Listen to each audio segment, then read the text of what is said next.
Veritee Hill also finds herself in the Charleston area these days, far from her original home in England and far different than the other place where she spends part of her time. I went to high school here in Charleston, and then I moved up to New York and I spent 8 years there. And then I moved back down to Charleston because my family lives here. Like just about any designer, Hill has been impacted by her surroundings. If there was anything that I was going to say specifically to Charleston that really influenced me, it would be more like someplace like Cypress Gardens, just like the beautiful, like swamps and the trees and all the wildlife.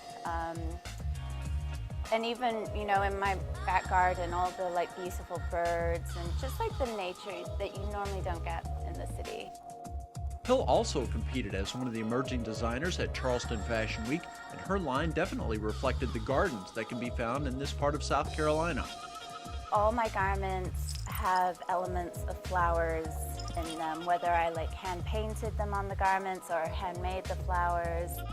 Designers, especially young designers, go through phases with their work. In addition to being in a floral phase right now, Hill is also interested in literally topping off her look for the moment.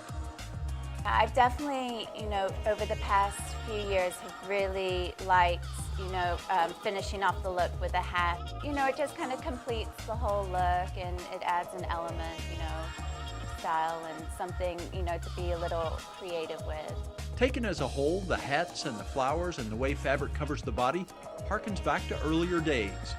I take from different periods, like the 20s, the 30s, sometimes like the 40s. So, it's normally sophisticated and classy, but with a twist to it. If it's the type of fabric that I use or the embellishments, just something that makes it a little more edgy.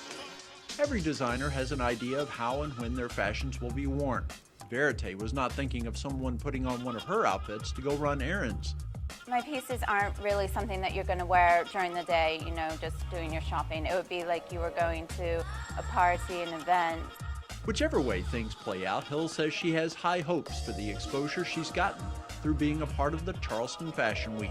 I'm just hoping that someone out there sees something they like and, offers me a job.